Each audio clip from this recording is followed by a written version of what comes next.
Seja muito bem-vindo a esta sala de aula. Eu sou o Aguinaldo e nós estamos aqui toda semana batendo um papo sobre escola bíblica dominical, lição Betel, e nós estamos na lição de número 11, que tem por tema o batismo com o Espírito Santo e o pentecostalismo clássico, a promessa que transforma vidas. Vamos lá, pentecostais. O texto áureo diz: e impondo-lhes Paulo as mãos, veio sobre eles o Espírito Santo e falaram línguas e profetizavam, que está Atos 19, 6. Como discípulo de Cristo, que tem uma missão a cumprir, devemos buscar a experiência do batismo no Espírito Santo e o contínuo enchimento do Espírito. Esta é a verdade aplicada. Os objetivos da lição: compreender o propósito do revestimento do Espírito Santo na vida do crente, identificar a diferença entre o batismo com o Espírito Santo e a regeneração, e ressaltar que o batismo com o Espírito Santo é para todos os que creem na promessa. Como de costume, para nós enxugarmos a nossa aula, resumirmos, porque não é uma aula, é um resumão, nós não leremos o texto de referência, que está em Atos capítulo 2, verso 3, 4, 44, 45 e 46. Na nossa introdução diz: diante de tanto ventos de doutrinas e da busca exacerbada por novidades nesta lição, vamos reforçar alguns aspectos da doutrina bíblica do batismo com o Espírito Santo. Como crê o pentecostalismo clássico? Esse assunto foi apresentado pelo Senhor Jesus aos seus discípulos imediatamente antes de sua ascensão, quando esclareceu o propósito desse revestimento de poder: pregar em todas as nações e testemunhar até os confins da terra. O revestimento de poder em Lucas e em Atos. Nós temos aqui duas referências, que é Lucas 24, 49, que Jesus diz: eis que sobre vós envio a promessa do meu Pai, permanecei, pois, na cidade de Jerusalém, até que do alto sejais revestidos de poder. E Atos 1, 8 diz: e recebereis poder ao descer sobre vós o Espírito Santo. E ser-me-eis testemunha tanto em Jerusalém como em toda a Judéia e Samaria, e até aos confins da terra. O que é o revestimento de poder? Primeiro, que nós precisamos fazer uma distinção entre poder, unção e autoridade. Essas três expressões, elas são distintas. E precisamos, dentro dessa temática e dos textos, até por causa da versão ARA e ARC, eu preciso distinguir entre poder e virtude, porque a ARC usa virtude e a ARA usa poder. Quem está certo? Vamos caminhar e vamos discernir isso à luz da própria palavra de Deus. Então, o revestimento de poder, revestir, já está dizendo, revestir. Se você está com uma camisa como esta, que eu estou, com esta blusa, se eu coloco um capote, eu estou me revestindo. Eu estou vestindo por cima. Quando você tem uma parede embolsada, rebocada, essa parede está vestida. Você tem os tijolos e o embolso. Você vai revestir essa parede. O que você vai fazer? Colocar lá um revestimento, um piso. Trazendo para o lado espiritual, revestir é um reforço a mais. É uma capacidade a mais. Por isso que eu preciso distinguir essas palavras, essas expressões. Mas nós temos um vídeo distinguindo esses três termos, e isso faz com que a gente compreenda melhor essas expressões para que não sejamos enganados dentro dessa temática. Precisamos desse revestimento? Precisamos. Missão e capacitação.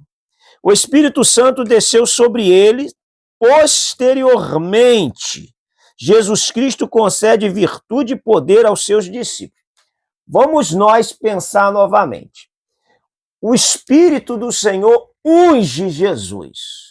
Lucas 3:22 diz que o Espírito Santo desceu sobre ele em forma corpórea como pomba. E ouviu-se uma voz do céu: Tu és o meu filho amado, em ti me comprazo, ou tenho prazer. No capítulo 4, em ato contínuo ao seu batismo, e ele fica lá 40 dias, quando ele retorna, então Jesus, no poder do Espírito Santo, regressou para a Galiléia e a sua fama correu por toda a circunvizinhança.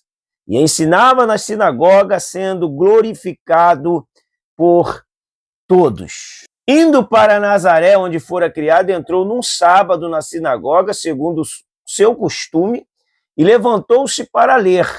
E então lhe deram um livro do profeta Isaías, e abrindo o livro, achou o lugar onde estava escrito: O Espírito do Senhor está sobre mim, pelo que me ungiu para evangelizar os pobres, enviou-me a proclamar libertação aos cativos e restauração de vista aos cegos, e para pôr em liberdade os oprimidos e apregoar o ano aceitável do Senhor. E tendo fechado o livro, devolveu o assistente, sentou-se.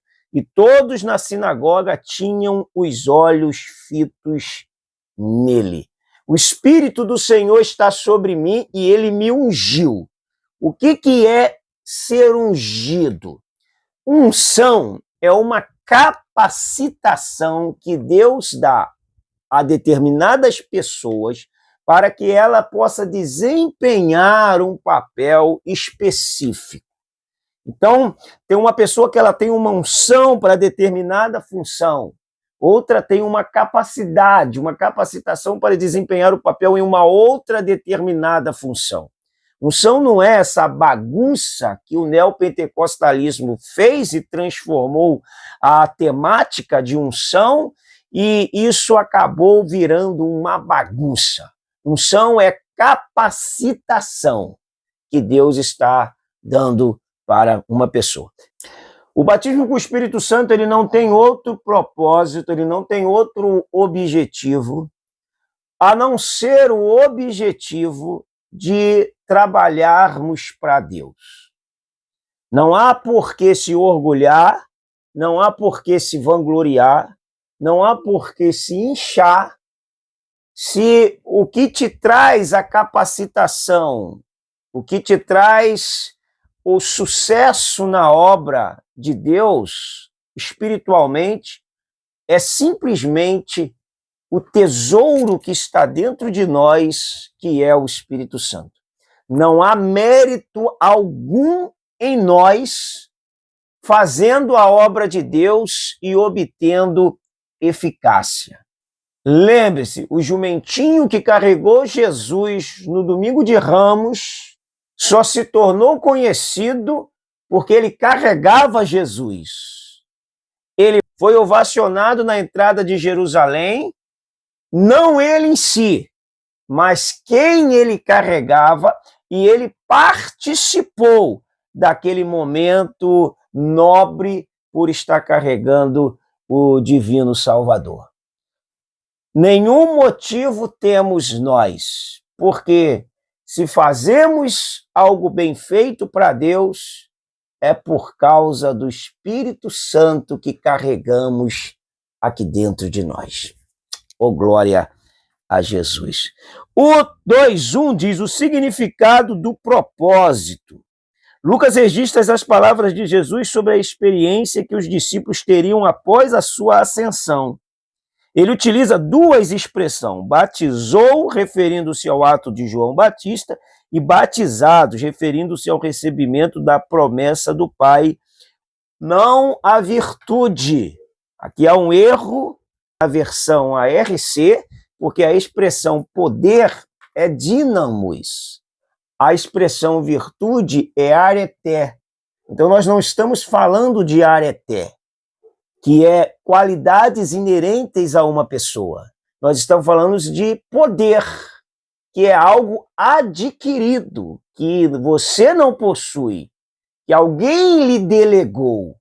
Por isso a gente tem que saber distinguir, porque isso aqui desemboca em um ensino errado quando você usa a versão ARC e ela troca virtude por poder. O 2 diz a evidência inicial. Como o discípulo de Cristo sabe que é batizado com o Espírito Santo? Os que foram batizados em Atos 2 falaram outras línguas.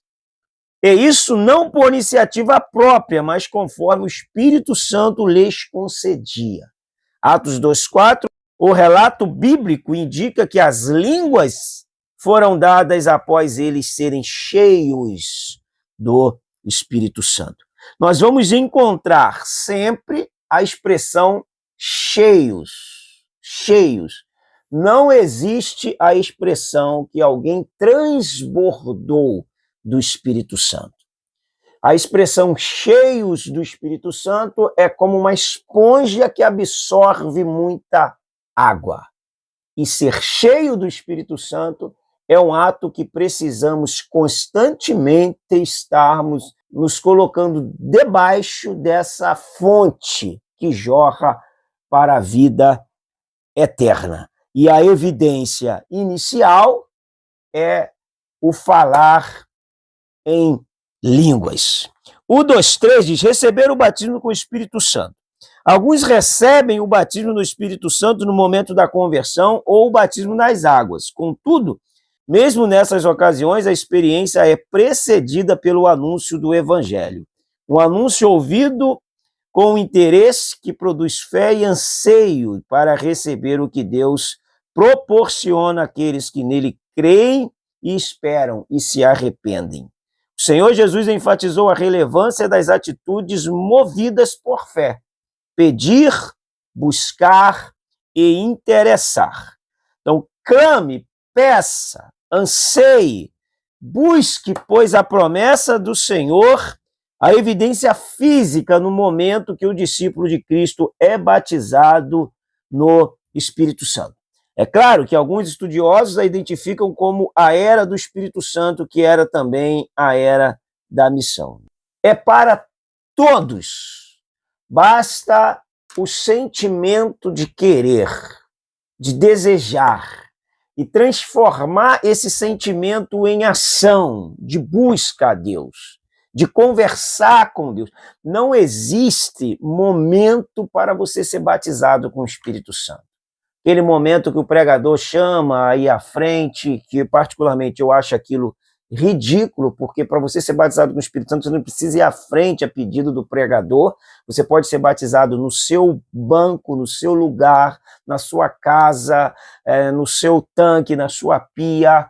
O importante é esse contato e esse diálogo com o Espírito Santo.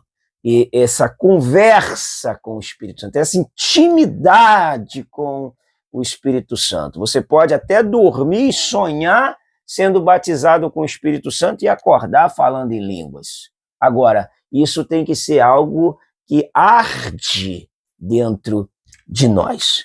O 3:1 diz aspectos bíblicos fundamentais. Neste último tópico falaremos de 3 aspectos importantes.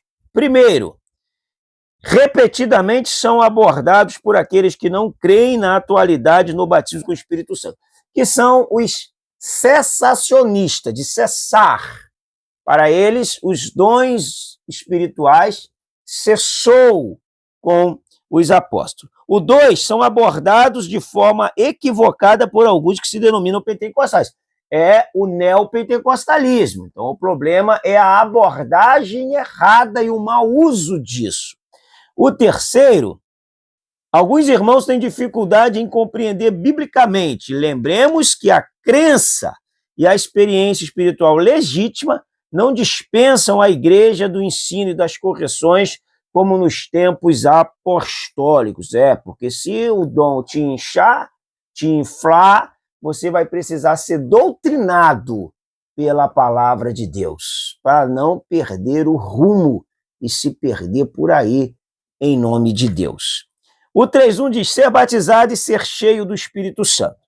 Ser batizado no Espírito Santo não dispensa o discípulo de Cristo de perseverar em oração e buscar uma renovação e avivamento ao longo da jornada. O discípulo de Cristo que é batizado com o Espírito Santo e cheio do Espírito Santo necessita continuar buscando ser cheio do Espírito. É um ato contínuo. Você enche e continue buscando manter-se cheio, porque necessário se faz para fazer a obra do Senhor, com o auxílio do Senhor, com a ajuda do Senhor, com a direção do Senhor, com o poder do Senhor, e ser cheio do Espírito Santo é fundamental para que a gente consiga obter êxito no trabalho de Deus. O trabalho de Deus, por melhor que você seja, por mais talento que você tenha, por maior que seja a sua capacidade, ela não te fará obter sucesso.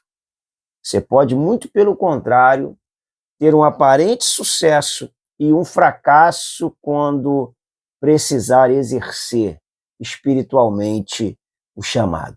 Por isso é importante depender do Espírito Santo. O 3:2 diz: línguas como evidência do dom. E aí nós temos variedade de língua ou línguas estranhas. A expressão línguas estranhas, ela não se encontra no texto original. Nós vamos encontrar essa expressão nas versões modernas. Então, de repente, você pode ter um embate aí com um aluno que faça esse questionamento a você. Você já fica atento a isso aí, dá uma estudada nesse texto, tá? Consequentemente, nem todos os membros da igreja local recebem o dom de variedade de línguas, nem tendo sido batizados no Espírito. Ou seja, em Atos e em 1 Coríntios, a principal diferença está no propósito das línguas. O propósito da língua é a edificação dos fiéis, dos santos, mas também serve para atrair aquele que não é cristão. O 3:3 diz: é para hoje e para todos os nascidos de novo. O revestimento de poder, o batismo com o Espírito Santo é para todos.